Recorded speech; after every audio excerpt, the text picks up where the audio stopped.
Bon, alors. Bonjour, Mme Tremblay. Qu'est-ce que je peux faire pour vous aujourd'hui? Je pense que ma fille fait une otite. Qu'est-ce qui vous fait dire ça? Elle a un rhume avec le nez qui coule et un peu de toux depuis une semaine, mais depuis hier soir, elle se peine d'avoir mal aux oreilles. Surtout la gauche, je dirais. Je pense qu'elle fait de la fièvre aussi, mais j'ai pas pris sa température. Je lui ai donné de l'acétaminophène, puis ça lui a fait du bien. Ben, je comprends, ça peut être inquiétant. Mais comment est-elle aujourd'hui?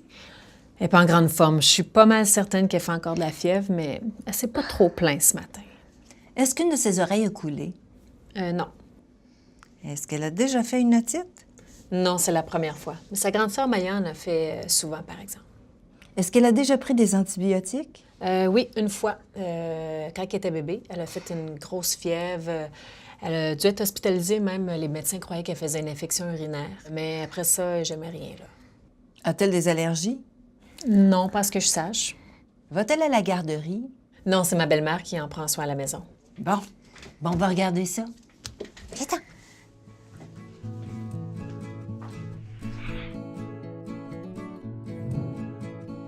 Température 38,5 Celsius rectal.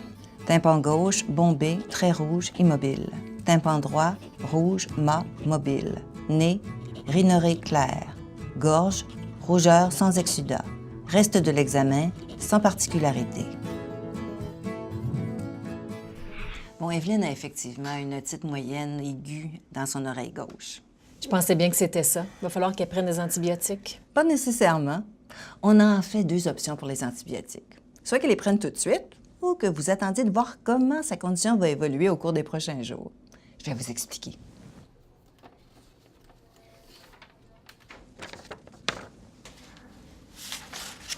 Vous voyez, ici, vous avez deux options. Qu'Evelyne prenne un antibiotique ou encore qu'elle n'en prenne pas et qu'on attende pour voir un petit peu comment ça va évoluer. Si on regarde ici l'image de gauche, si 100 enfants comme Evelyne ne prennent pas d'antibiotiques, il y en a 70 qui vont avoir moins mal aux oreilles 2 à 3 jours après que je les ai vus. Il y en a 30 qui, malheureusement, vont continuer à avoir mal aux oreilles pendant un petit peu plus longtemps.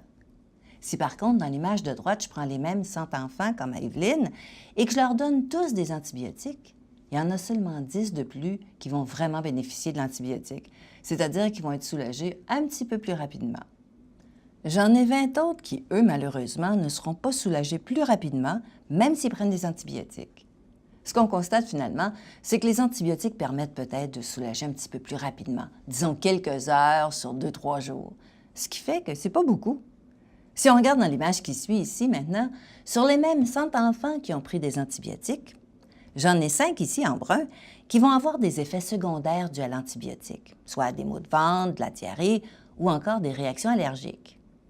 Le problème que j'ai, c'est que je ne peux pas vous dire si Evelyne va tomber dans le groupe des 10 qui bénéficient de l'antibiotique ou si elle va tomber dans le groupe des 5 qui vont avoir des effets secondaires. Ou sinon, elle va être dans le groupe de tous les autres qui auront pris des antibiotiques pour rien. Est-ce que vous me comprenez bien? Avec les bonhommes, je vous suis bien. Donc, il n'y a pas beaucoup de chances que les antibiotiques fassent effet sur Evelyne. Autant de chances, dans le fond, qu'elle ait la diarrhée. Pourtant, Maya semblait mieux quand elle en prenait. Je vois que le choix semble un peu difficile pour vous. Dites-moi, parmi les choses que je vous ai dites, est-ce qu'il y en a qui sont plus importantes pour vous? C'est une bonne chose que vous me demandez là. Ça me fait réfléchir. En fait, je suis pas très portée sur les médicaments. J'aime pas les effets secondaires qu'ils donnent. C'est vrai que j'ai vu qu'ils en parlaient beaucoup à la télé, des problèmes causés par les antibiotiques. Comme vous me dites que je peux attendre, je pense que c'est ce que je préfère comme choix. Dans le fond, ce qui est le plus important, c'est que j'expose pas Evelyne à des antibiotiques si elle n'en a pas besoin. Je comprends mieux votre point de vue et ce qui est important pour vous. Une chose est certaine aussi, c'est que je veux pas qu'elle souffre. Bien, vous avez raison. Et qu'on lui donne un antibiotique tout de suite ou qu'on attende, bien, vous pouvez lui donner de l'acétaminophène ou de l'ibuprofène pour bien la soulager. Est-ce qu'il y a autre chose qui vous inquiète? Non, ça me rassure. Et j'y vois beaucoup plus clair. Dites-moi, j'espère que vous ne vous sentez pas poussé dans une direction plutôt qu'une autre. Mon rôle est de vous aider à prendre la meilleure décision pour votre fille. Non, je pense que c'est la meilleure chose pour ma fille de ne pas prendre des antibiotiques tout de suite. On va voir comment la situation va évoluer. OK.